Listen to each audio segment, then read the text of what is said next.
Dans cette petite démo, on va voir comment on réduit la taille d'une base TempDB en SQL 2005. On a vu dans l'article qu'en 2008, c'est plutôt trivial.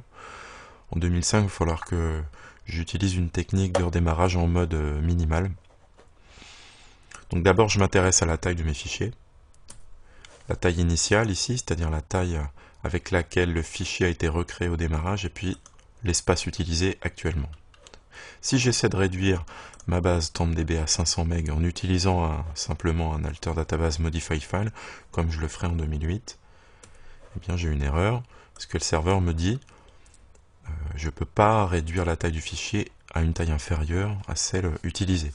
C'est un message qui est valable pour toutes les bases, dont TempDB en 2005. En 2008, TempDB est une exception.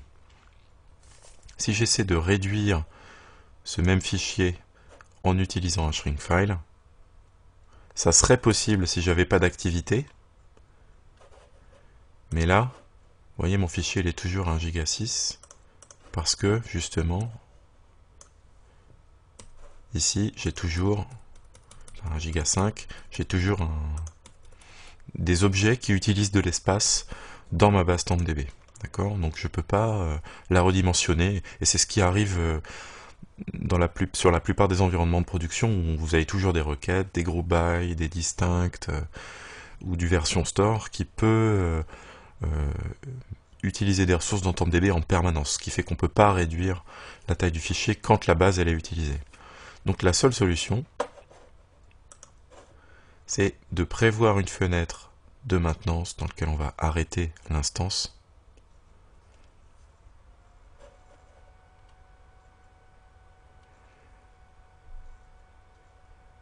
Et on va la redémarrer en mode manuel avec la configuration minimale. Donc on va se placer dans une fenêtre DOS sous le répertoire des binaires et on lance SQL Server manuellement en utilisant petit c pour dire il ne s'exécute pas dans le contexte du gestionnaire de service et petit f pour dire il démarre sur la configuration minimale.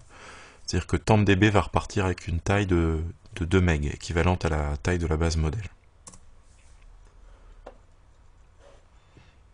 D'accord, j'ai bien la confirmation ici. J'ai pas besoin de rajouter le petit m parce que le petit m pour single user mode, parce que petit f finalement démarre tout seul la base en single user mode.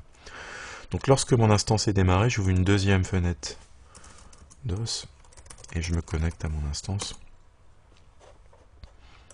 Et ici, si je veux afficher la taille d'utilisation, on voit qu'elle est revenue à 2 MB. Donc là, je peux faire mon alter database modify file.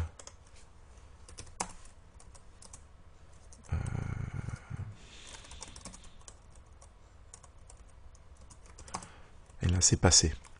Donc là, tout simplement, je me déconnecte. Ici, CTRL-C. Il me demande si je veux arrêter SQL Server. OK. Et je redémarre manuellement mon service. Et ma base TempDB est repartie. Ici, avec 500 MB. Voilà, donc ça va assez vite. Par contre, ça nécessite une interruption de service, donc il faut prévoir une plage, négocier une plage avec vos responsables applicatifs ou vos utilisateurs pour pouvoir faire l'opération. J'espère que cette petite démonstration vous a aidé à comprendre comment réduire le fichier de données de TempDB sur des instances 2005 ou inférieures. Et puis à bientôt.